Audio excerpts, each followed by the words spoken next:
Hey, wild ones. Come join me on the pickleball court. There's once a time that I would have said absolutely not to trying this new sport. And that's because after my formative years were spent wearing soccer cleats, by the time I became an adult, I could no longer wear conventional shoes without suffering incredible pain in my shins and ankles. So a sport like this, that's played on such rough terrain, requires so much side-to-side movement and even occasional jumping. It's far too much for bare feet. That was a good hit, right? That said, after a 5-minute warm-up, purely to get your attention, I was happy to take paws and get my shoes on. I'm trying on a new pair today. This is called the Revive by my friends at Bahe. I've mentioned this brand in other videos and I absolutely love their shoes. They allow for full barefoot movement with a wide toe box, zero heel drop, and a flexible sole. Plus, they're incredibly well made with sustainable materials, and my favorite feature, they're electrically grounded on conductive surfaces. All right, let's see how these minimalist running shoes tackle the court. And when I mention foot health as being foundational for overall health, there's some surprising things that I mean by that. Like I said, there was a time I would have said absolutely no to even trying this sport just because of the footwear. I tend to do things barefoot. I tend to spend my time alone on the trail. But like many people and many young mothers such as myself coming out of the pandemic, I was longing for human interaction. Much more than I needed to be barefoot, much more than I needed time in nature or grounding. I just needed someplace to go and let loose, drop out some aggression, giggle, yell, make new friends, share eye contact, and smiles. Actually, I didn't know any of this when I first started playing. When my health club opened up after the pandemic, I actually didn't even like being here very much. It felt like an extension of a hamster cage. It was the only place I would come where I could have a break from parenting, and they had childcare available to me. But at that time, all of the indoor programs were closed, and there was literally nothing else to do for the time that I had my kids cared for.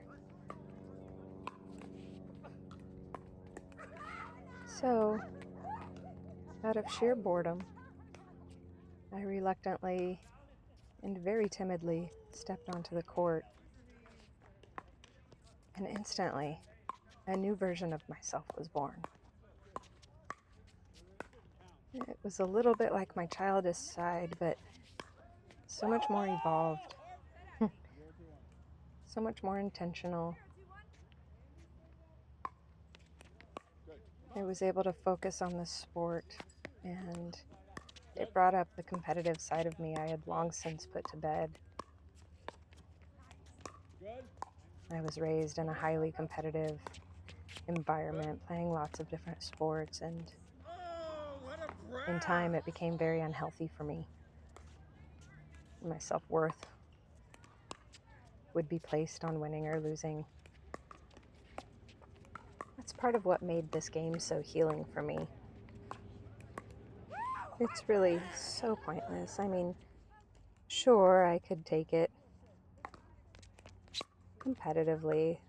The sport has been growing so rapidly, and there are tournaments in my region all over the place, but because of my history with competition and really just the amount of time I have to focus as a mom, I choose to keep it lighthearted. I choose to keep it about goofing off with my friends while also taking care of my health, not just socially, but my brain health too. There are studies that talk about the benefits of the hand-eye coordination acts as anti-Alzheimer's and slows aging, which, I mean, who can't get behind those kind of benefits?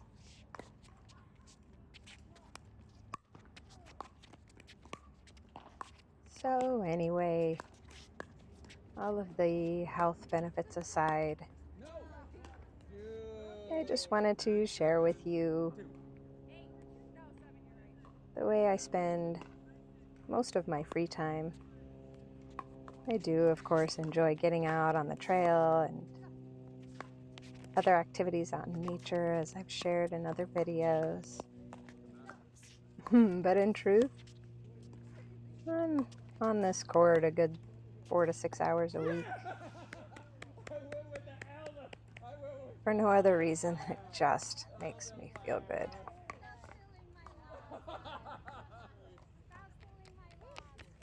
Checking in regarding those minimalist running shoes, my feet felt amazing and they performed beautifully, but they really left their mark on court and took a surprising amount of wear for the first use on the sole. Since pickleball courts are not electrically grounded anyway, I think I'm going to save these and wear them pretty much every other time except for pickleball.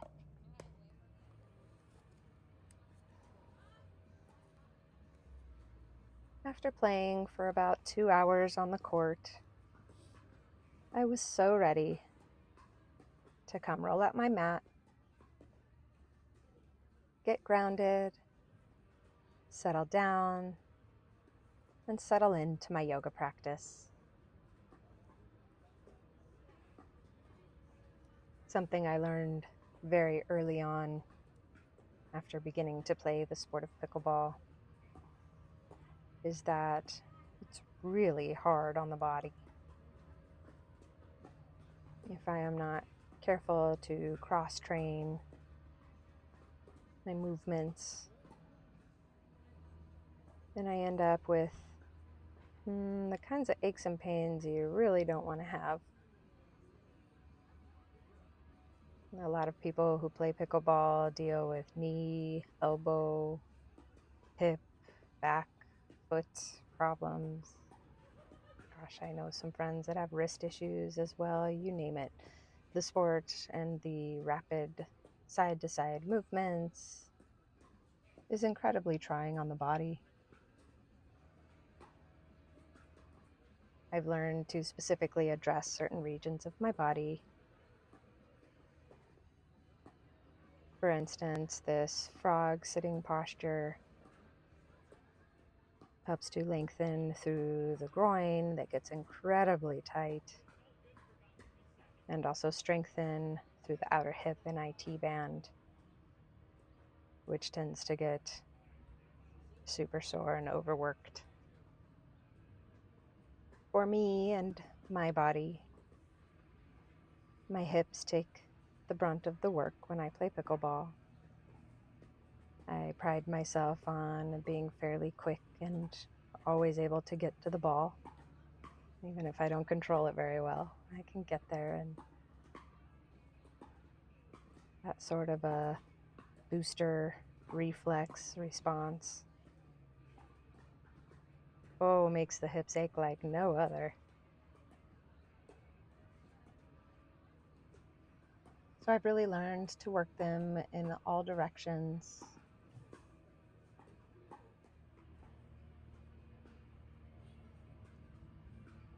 Which of course is no problem for me. It just means I get to play with deeper postures on my yoga practice, because that, as my life evolves, this asana practice seems to be an ever-flowing constant.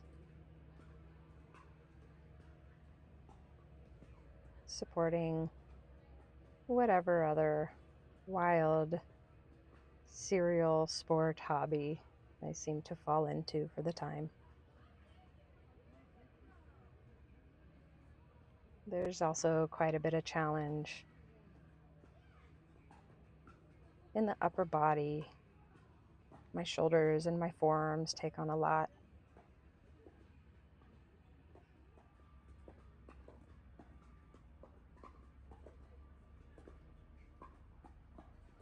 So, of course, I love these inversions to help strengthen through the upper body,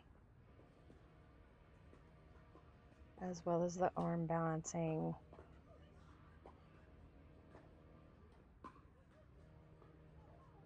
As strength building as that seems, it's actually also very stretch inducing, mobility, serving to practice those arm balances. Over the years, I have really come to use my yoga asana practice as more of resistance training and cross training, as opposed to the more yin calming styles that are more popular today.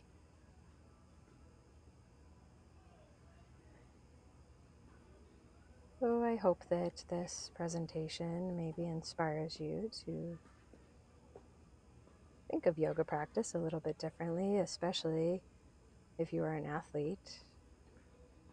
It can really enhance your game and keep you playing healthier for longer.